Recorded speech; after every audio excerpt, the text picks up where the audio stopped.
Hello बच्चों, आपको video कैसी लगी जो मैंने फर्स्ट और सेकंड सेंड की थी। कुछ बच्चों ने उसे देखा है लेकिन अभी सभी बच्चों ने नहीं देखा है शायद। तो इसमें आगे हम चलते हैं। हमारा थर्ड क्वेश्चन बनता है historical background of psychological disorders. ठीक है, वो किसी भी तरीके से आपसे पूछ सकते हैं कि अ, जैसे give a historical background of psychological disorders और give a brief note on psychological disorders about their historical background. तो इसमें हम क्या करेंगे, इसमें बेटा क्या आता है, to understand psychological disorders we would require to have a brief history historical background और historical account of these disorders. We have been viewed over the ages. When we study the historical background of psychology, we find certain theories have occurred over time. ठीक है, बहुत सारी ऐसी theories आई हैं जिनको अगर हम हिस्टोरिकल बैकग्राउंड देखें साइकोलॉजी का, साइकोलॉजिकल डिसऑर्डर्स का, तो बहुत सारी थ्योरीज हैं जो इसमें मेनली इसमें आती हैं इसके हिस्टोरिकल बैकग्राउंड में। तो पहली आती है बेटे एंशिएंट थ्योरी। एंशिएंट थ्योरी में आती है सुपरनैचुरल एंड और मैजिकल फोर्सेस एंड एक्सोर्सिज्म। ये क्या होता है? एक्सोर्सिज्म में होता है ओझा, जिसे मेडिसिन मैन कह सकते हैं। ओझा आपने आजकल भी देखा होगा कि कुछ लोग अगर उन्हें कुछ ऐसी प्रॉब्लम हो जाती है तो वो ओझा के पास जाते हैं, झाड़ फूक वाला जिसे कहते हैं, राइट। देन शमन इसमें एक प्रोसीजर होता है, ये होता है बाय विच रेफरिंग पर्सन, जो सफरिंग पर्सन है वो अपनी जो जिस चीज़ से वो परेशान है ना, he can learn the position of spirit. और ऐसा माना जाता है कि वो पर्सन शमन जो वो है प्रोसीजर है उसके थ्रू उस आत्मा से, प्रेत से, भूत से बात करके अपनी ऐसी एक्टिविटीज़ कर सकता है, ऐसा कहते हैं ना, ऐसा जागरण या कुछ ऐसा करके उन चीज़ों को शांत करने के लिए ये शमन प्रोसीजर में किया जाता है।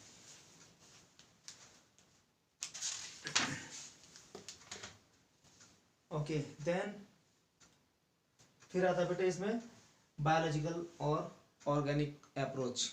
बायोलॉजिकल और ऑर्गेनिक अप्रोच में क्या है? Many studies shows that body and brain are linked with many types of maladaptive behaviour. बहुत सारी ऐसी थ्योरीज हैं जिनसे हमें पता चला है कि जो हमारी साइकोलॉजिकल डिसऑर्डर्स होते हैं, ठीक है, वो सब हमारे ब्रेन और बॉडी इनमें मेल फंक्शनिंग के कारण क्रिएट होते हैं, राइट। और थर्ड इसमें पॉइंट आता है बेटे, थर्ड आता है इसमें psychological approach.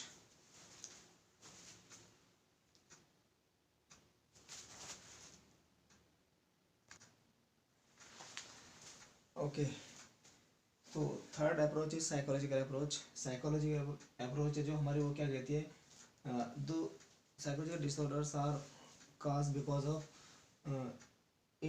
inadequacies in the ways individual thinks, feels and perceive the world।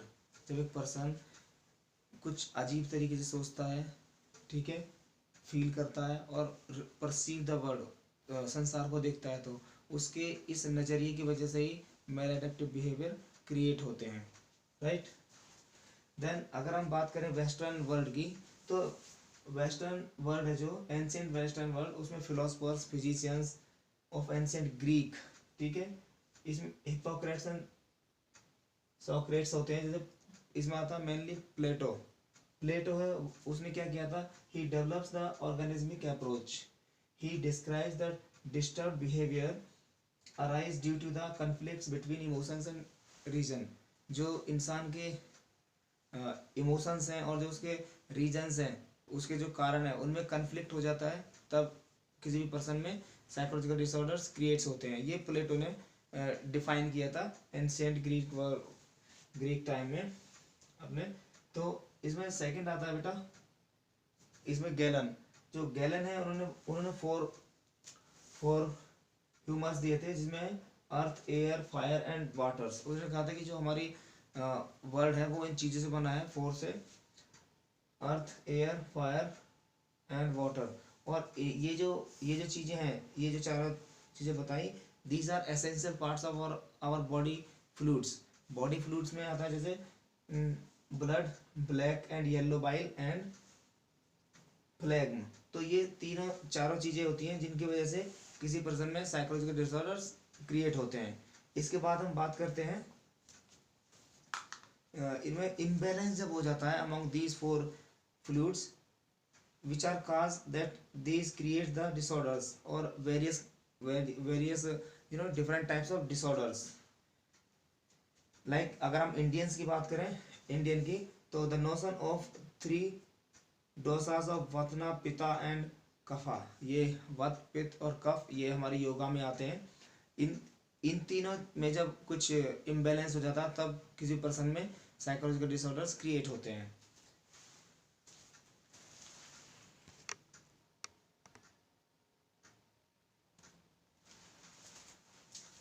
Okay बेटा, एंशियंट वर्ड ग्रीक वर्ड के बाद आता है सेकंड आता है मिडल एज। मिडल एज में डेमोनोलॉजी एंड सुपरस्टिशन का बहुत ज़्यादा बोलबाला आ रहा है विश्व में, वर्ल्ड में। और इसमें जो पर्सन्स थे जो साइकोलॉजिकल डिसऑर्डर जिन्हें हो चुके थे उन लोगों को एविल कहा जाता था, मतलब बुरी आत्मा उन्हें ही बोला जाता था, these people are evil. And उसमें बहुत सारी कहानियाँ ऐसी मिलती हैं मिडल एज में कि उसमें विच हंट, मतलब जो वो होती हैं, विच को कहते हैं, क्या होती है विच, चुड़ैल, चुड़ैलों का शिकार, उसमें बहुत सारी ऐसी कहानियाँ मिलती हैं मिडल एज में। और इसमें क्या होता है, इसमें सेंट अगस्टीन थे जिन्होंने feelings, conflicts and mental anguish, इनके ऊपर बहुत सारी किताबें लिखी, बहुत सारी चीज़ें लिखी। और उन्होंने बोला कि ये सब जो चीज़ें हैं, ये कन्फ्लिक्ट्स, मेंटल एंग्विश, इनकी वजह से होता है साइकोलॉजिकल डिसऑर्डर्स। और ये जो इनकी बातें थी, इन्हीं से हमारा जो साइकोडायनेमिक अप्रोच है, मॉडर्न साइकोडायनेमिक अप्रोच या थ्योरीज है, उनका इसमें विकास हुआ। They develop the psychodynamic approach, उनके लिए एक रास्ता तैयार हुआ। देन आता है बेटे third is renaissance period. It means पुनर्जागरण जिसे हम कहते हैं हिंदी में।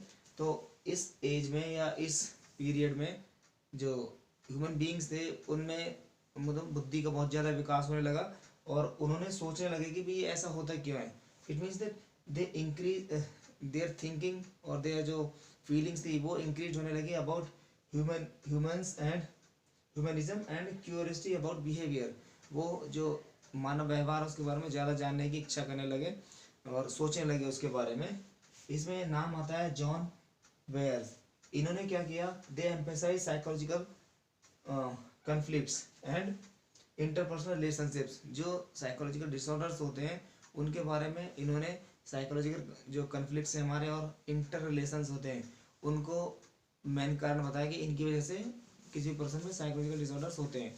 और इन्होंने बताया कि हमें दे एम्फसाइज दैट और मेडिकल ट्रीटमेंट, जो जिन लोगों को ये साइकोलॉजिकल डिसऑर्डर्स हो जाते हैं उनको मेडिकल ट्रीटमेंट की ज़रूरत होती है, ना कि थियोलॉजिकल जो प्रोसेस होती है या अप्रोचेस होते हैं उनकी ज़रूरत होती है। तो इस एज में इन्होंने बताया कि मेडिकल इनको ट्रीटमेंट दिया जाना चाहिए।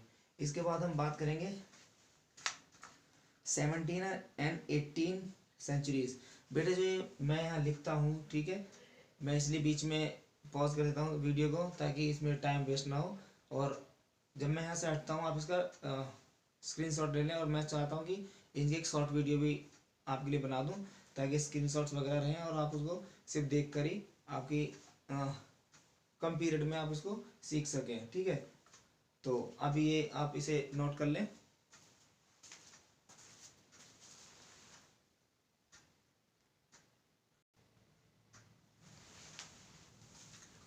ओके बच्चों, इसमें फोर्थ पॉइंट आता है 17th and 18th century. 17th और 18th सेंचुरी को हम age of reason and enlightenment की नज़र से देखते हैं और मानते हैं, क्योंकि इसमें क्या हुआ था, साइंटिफिक मेथड्स जो थे वो रिप्लेस हुए थे फेथ एंड जो फॉल्स बिलीव्स थे लोगों की, उनकी जगह पर लोग ज़्यादा सोचने लगे थे। जैसे कि अभी आपने रेनेसा पीरियड में देखा, लोग उनमें उनकी जो ह्यूमन बींग्स के प्रति, ह्यूमन बींग्स के लिए ज़्यादा सोचने लगे थे उनके बिहेवियर के बारे में।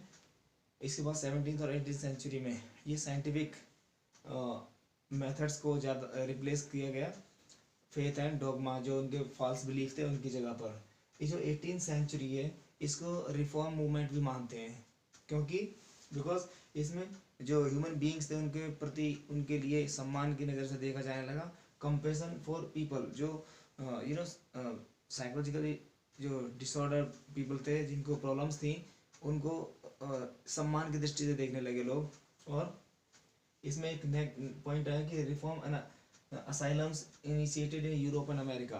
तो यूरोप और अमेरिका में जो ये मेंटली इल पीपल थे, इनके लिए असाइलम्स, असाइलम्स मीन्स होता है एक अलग से जो इन लोगों को रखा जाता है, ऐसे वहाँ पर ये बनाए गए रूम्स और मीन्स हॉस्पिटल्स जिनमें इन लोगों को रखा जाता था, क्योंकि एक सम्मान की दृष्टि से। अदरवाइज पहले तो इन्हीं लोगों को, जैसे जो प्रीवियस हमने जो पॉइंट्स देखे उनमें इन्हीं को बुरी आत्मा कहा जाता था, बुरा व्यवहार किया जाता था, अलग रखा जाता था, इनको बांध कर रखा जाता था। लेकिन 18th सेंचुरी में इनको अलग असाइलम्स इनको दिए गए, ताकि वहाँ पर इनको सम्मान की दृष्टि से देखा जाए और इनका सही से इलाज किया जा सके।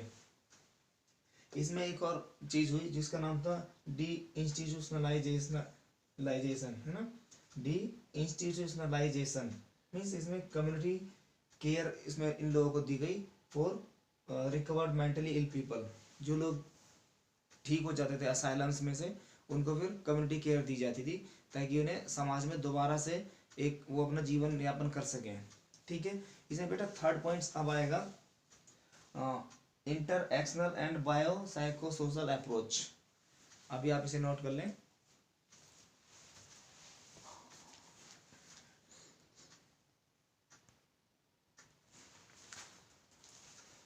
ओके, इसमें फिफ्थ पॉइंट आता है बेटे इंटरएक्शनल, और इसको हम कह सकते हैं बायो साइको सोशल अप्रोच।